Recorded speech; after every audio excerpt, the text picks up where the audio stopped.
Well, you can't hit a home run every time. And that to me is an appropriate and fitting description for SummerSlam 1996. Now, I look at this time in the WWF and I say, well, what more could I really expect? But to be fair, the WWF had a couple of good shows in 96. WrestleMania 12 was a good, solid WrestleMania, significant WrestleMania. And then King of the Ring 96 obviously was an important and significant show and would eventually go on to be even more important and significant as the years went along. But SummerSlam 1996 definitely did not live up to that standard. And to be fair to the WWF at this time, you had Bret Hart. He had taken some time off. He was going, I think, to do Lonesome Dove and do some other projects. Nash and Hall had jumped ship and went to WCW, and this was the period of time where the NWO was starting to take over WCW, and WCW was reigning supreme in the ratings over the WWF. So this was not a good time for the company. Like I said, they still occasionally would put out a good show, but this just flat out wasn't one of them. Here at the Gund Arena in good old Cleveland, Ohio. And yeah, in the free for all match, when Yoko tries to do a bonsai drop on Steve Austin and the top rope breaks, you're probably not in for the best night. I'm just saying. This is a show that you could probably pretty much skip. I'm going to be honest. Even the one match on here that a lot of people like to talk about in terms of a positive sense, I don't think is anywhere near the best match between the two of them throughout their rivalry over the years. And I don't think it's nearly as good as a lot of people like to make it out to be. The main event is pretty much skippable because if you are an older fan, you're going to look back at it and it's going to piss you the hell off. And as far as the rest of the stuff on the card, again, largely forgettable. Now, to be fair, Owen versus Savio Vega, the match that kicked off the show, was a good, solid match. I mean, I wouldn't expect much less out of two, really good workers like Owen Hart and Savio Vega were. Good, solid opener, way to set the table for the night. But again, is this a match that you have to go out of your way to go back and watch? Is this some type of classic? Is this some type of SummerSlam 4 or 5 star classic? No, it's not. If you're a fan of Owen Hart, would this be a match you want to go back and watch? Maybe, but that's about it.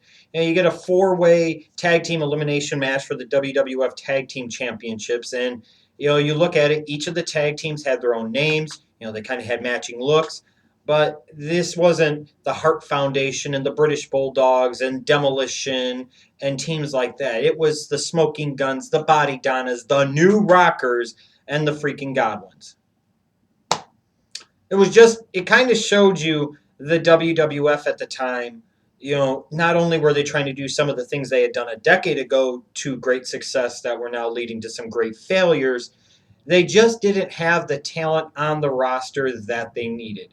It was coming, and some of the talent was already in place and was starting to be cultivated and developed, but they weren't in that peak position yet. That's for damn sure. And you could see that even in this tag team championship match. A few years later, you do one of these matches, you have the freaking Hardys, the Dudleys, Edge and Christian, and whatever fucking tag team you want to throw in there. The APA, for example. I mean, now that's a really good tag team division. That makes for a really damn good tag team title match. This one here, not so much. You could probably skip this one.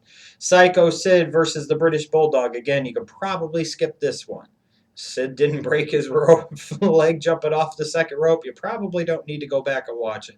Goldust versus Mark Merrow. This is about as good as you could expect for Goldust having to carry a Mark Merrow. Is probably for a lot of you more about Marlena and Sable. Let's be perfectly realistic. But again, a match you could largely skip. One match on this show that always pisses me off after Jake Roberts, makes the finals the King of the Ring before he does the honors for Stone Cold Steve Austin and really helps put Austin on the map at King of the Ring 96. He comes here to SummerSlam 96, and the whole storyline between him and Lawler is Lawler just exploiting Jake Roberts' drinking problem and his problem with his other vices. And, it's one of those things that I get it and I understand why they did it, but it doesn't mean that I like it and I thought it was any good. Sometimes that stuff works and sometimes that stuff doesn't work. And in this case, it just clearly did not work to me. And the even bigger abomination, in my opinion anyways, was that Lawler went over Jake the Snake here. Now, maybe it's one of those things, you've got Jake maybe going on the way out and Lawler's going to stick around, but You know what I mean? With all the crap that Lawler had done in the build up to this feud, I thought it was only set up right for Roberts to go over here. And the fact that he didn't go over here, I thought was a bit of a joke, in my opinion. So the undercard to this show is pretty much forgettable and you can largely skip. And then you get to the two feature matches. Now, the match that most often is referred to by everybody as a SummerSlam Classic and easily the best match on this show, and one of the greatest SummerSlam matches of all time, is The Undertaker versus Mankind in the Boiler Room Brawl. And I understand why a lot of people like this, and a lot of people got into this match. You know, at least I'll say in '96, they had a couple of matches that were kind of unique to the WWF at the time. You had that Hollywood backlot brawl between Goldust and Roddy Piper at WrestleMania 12, and that was its own awesome match in its own way. And then you had this Boiler Room Brawl concept, and you had the two right competitors in Mankind and Taker to really pull this off. Unfortunately, to me, this match, going back and watching it, is always just kind of a bit of a miss. It was a good, excuse me, like forerunner for what they were going to do in the Attitude Era. It was a good kind of introduction to the type of matches that were going to be necessary to pull that era off. It was a good kind of introductory type of match for what a Mankind was going to bring to the WWF as he had just debuted the night after WrestleMania 12. But again, to me, this match was a bit of miss. Now, the thing that made this match and saved this match to me ultimately was Paul Bearer turning on The Undertaker and aligning himself with Mankind. Now, that's really good. That was interesting. That was different. I mean, that kind of came out of nowhere because Bearer had been aligned with Taker for freaking 6 almost damn years. So you didn't expect it. You didn't see it coming. And that was a good surprise and a good swerve. And the match, I think, could have been so much better and so much more, especially because we saw some of the other matches that Mankind and Undertaker were capable of having with each other. This clearly, to me, was not even anywhere close to being the best match between the two of them throughout their history and throughout their rivalry. I don't think there's any question about it. Like I said, it was a good introductory piece. It was a good kind of forerunner to some of the things they would do later. But frankly, I like their Buried Alive match later on, a little bit later on in '96 better than I like this match. I understand a lot of people like it. A lot of people love it. It's okay, but I think it's vastly overrated. But then we get to the main event, and this is ultimately the match that pisses me off the most. And this is always the match that leaves me with a very sour taste in my mouth for SummerSlam 1996, and frankly, the WWF at this time. You've got fucking Vader. Big Van Mother Humpin' Vader. This big freaking monster who is a type of monster heel or face that either way for the WWF is something different and a license to potentially print money at a time where they desperately freaking needed it.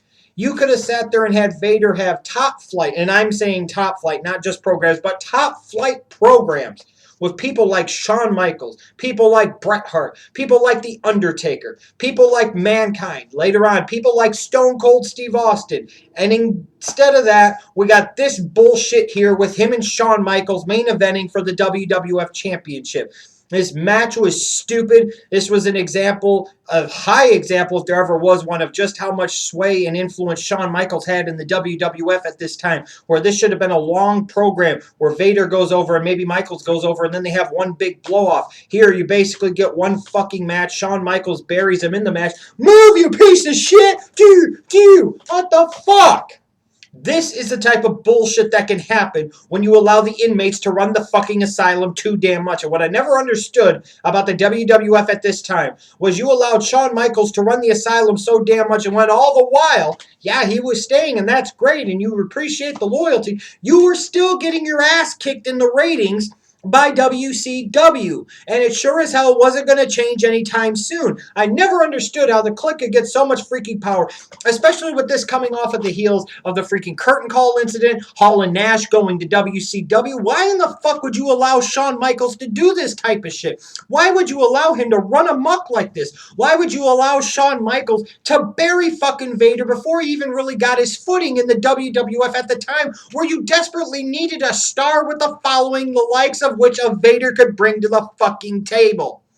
This match was stupid. The multiple finishes that weren't clear finishes, so we got to restart. Shawn Michaels acting like a douchebag in this. The whole thought of how this could have been so much more, not only this match, but this feud and Vader into WWF in general, and how it never came to fucking be. I hate this fucking match. I hate Shawn Michaels for what the fuck he did. I hate Vince McMahon and the WWF for allowing this shit to happen. And that's why ultimately I hate SummerSlam 1996, and in my opinion is one of the worst fucking SummerSlams in the history of the damn company.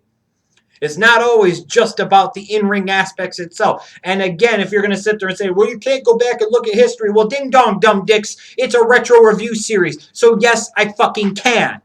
And I'm going to, because in some aspects, that could take a good show and make it even better. But on the flip side, that sometimes takes a bad show and makes it even fucking worse. And SummerSlam 1996 is doo-doo. As a matter of fact, there's nothing worthwhile watching on this fucking show.